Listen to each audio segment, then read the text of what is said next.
this week, new information came out that despite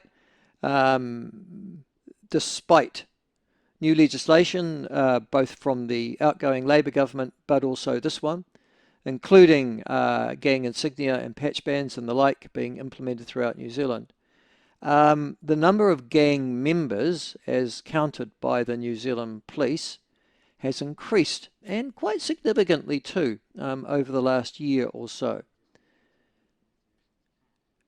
So as a result of that, we thought we might just go and have a chat to the New Zealand Police Association, Chris Cahill, the president of, to get some idea of what's actually happening on the ground around gangs, particularly because in certain parts of this country, Wairoa obviously and Gisborne were the most prominent with a police operation there, which is, as I recall, still ongoing. There are outbreaks that seem immune from policing and from any form of government action or intervention. They continue nonetheless. To join us anyhow, Chris will give us a bit of an on-the-ground comment about it, and whether or not, from a police point of view, you know, from the dudes and dudettes who are on the ground doing the stuff, whether or not this legislation is having the effect and the new powers that they've got that they would wish. And Chris joins us now. Chris, lovely to have you on. Thank you so much for joining us. Good morning, Michael. Listen, okay, we heard my introduction. The numbers have gone up, according to the police.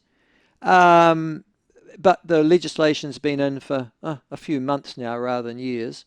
Certainly the confiscation or the confiscation of assets legislation seems to be building apace, but it doesn't seem to having any effect upon numbers. What does that suggest to you, Chris, or are the numbers wrong? No, I don't think the number's wrong. I think it demonstrates what a big problem we've got in New Zealand around gangs. How it's an embedded problem, a generational problem, and it's going to take a long time to turn it around. And it has to be, from a number of fronts. Certainly, there's been some, good strides taken on the law enforcement side of it. But you still have to look at why are young men joining gangs in the first place? Is the education system working for them? Without a doubt, poverty and inequality is a factor in these things. So it's a much wider issue. But certainly from a policing perspective, I think we're seeing the police being able to combat things better than they were in the past, with being much legally to do that. Okay. So the police, the new powers you've got, including the gang insignia powers, the confiscation powers, etc., on the ground, you're saying that they are, of assistance to you? Let's turn off my phone, my apologies. Yeah, no, definitely they are. I mean, I think the gang patch ban has gone a lot smoother, but also more successfully than most people could have predicted. I mean, the police have to get a bit of a pat on the back. They did 500 meetings, mostly with gang members, before the gang patch ban, and said it's as simple as this: it's against the law. There's no black and white. It's black and white here. There's no grey. You wear your patch in a public place, we're going to arrest you. Just to give you an idea how that's unfolded. Shortly after midnight, when that law came into place, a senior gang member and some other senior gang members left a gang pad in Auckland, drove down the road with their patches on, their bikes covered in gang insignia. They were caught on CCTV camera. The next morning, the police turned up at that gang pad, arrested them, seized the patches and seized the bikes. So the message was sent really clearly, really quickly, and that message went around the country. And I think that's why the gangs have actually generally, followed the law, because they realise you're going to lose your patch, and police can turn up at your house or your gang pad. And those two things are a real negative for a gang member. Yeah, so and that was what it was in Wanganui 20 years ago. It wasn't the insignia necessarily being absent from the streets. It was if you transgress, suddenly you've got the cops marching all over you on a regular basis, and that's bad for business. Yeah, dead right. And frontline cops now feel they've got a bit more teeth, that they can take some action when these gang members are out there. And it's I'd say it's empowered younger cops who perhaps hadn't come in an environment we policed the gangs hard, that they're now realising that that's then following up with arresting them for antisocial behaviour more often. It's some of these laws around the gang warrants you can do in, like you've talked about Wairau, when there's a gang confrontation.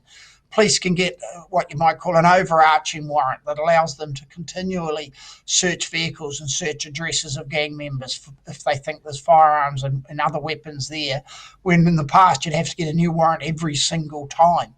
So Mm. these sorts of things are empowering frontline cops. And are they changing the number of gang members? Not overnight, but they're certainly doing partially, making gang life a hell of a lot more uncomfortable. Okay. The other thing is methamphetamine use in the last 12 months, which has spiked, as you'll be aware, Chris, significantly in some areas, exponentially in others. Um, Now, gangs we know are the major retailers of such, might even be the major producers of such. Um, it would, if we're looking at gang activity, we'd have to say that we don't have all the tools yet because we're not making a significant effect upon methamphetamine distribution and retail in this country. Yeah, no, I'd agree. I think we have to be really, really careful to think just because we've taken patches off them, that's got rid of the gang members or their behaviour. In some Yeah, ways, it's driven it a little bit more underground. I think the first thing, just to go back quickly, I think the public feels safer not seeing all those I gang agree. patches I out. totally I agree with think you. Yeah, that's important. But yeah. that means the police, though, and customs have another attack around the drug stuff. I mean, the leap in methamphetamine use is incredibly alarming. I don't think anyone's quite got the answer for it outside the supply's gone through the roof. But that means demand's gone through the roof. What we've been told is it's not more people using meth, it's the same people using more meth. But that's pretty concerning. And that means those same communities are going to be hit even worse. The likes of Northland who already had high methamphetamine use, if that's doubling, it's pretty concerning. I see Customs got about 35 million in the budget, so that's positive. But I think the treatment programs are really important too, though. We've still got to, it's a bit like why are young people joining gangs? Why is the demand for methamphetamine so high? We've still got to address those issues as well. It's always got to be, a multi-pronged approach to these issues. And I think drug use is where we're probably failing. The demand for drugs is where we're failing. The supply will always going to be difficult, and certainly the multinational organised crime groups are clearly targeting New Zealand. Is it your experience or the experience of the police on the ground that gang members are not just retailers but significant users of methamphetamine as well? Yeah, it's mixed, but yes, a lot of the gangs will say it's a no-no. You're not allowed to use meth in the gang. It's not the reality for a hell of a lot of them. They're addicted themselves, Hmm. and in fact, it is a fact that a lot of people dealing drugs is to actually pay for their own addiction. Um, and so I mean, we've had some controversial, gangs being funded to deal with methamphetamine addiction issues and that treatment issues. I certainly wasn't a fan of that because, in my view, the gang that was doing that was supplying most of the drugs. But I do support legitimate um, access to treatment programs for gang members, and I think everyone's got to be given a chance to turn themselves around, but they've got to be legitimate.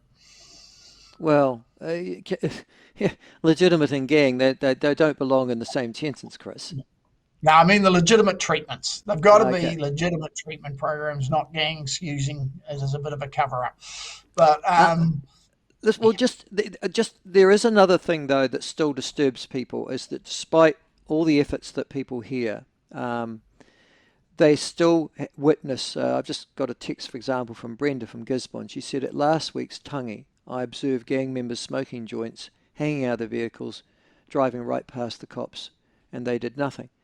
Now, you might well argue, oh, we didn't have the resources to handle that at the time, or we'll handle that later, or whatever, but there is still a perception in those communities amongst law abiding folk that gangs still have the upper hand, is there not?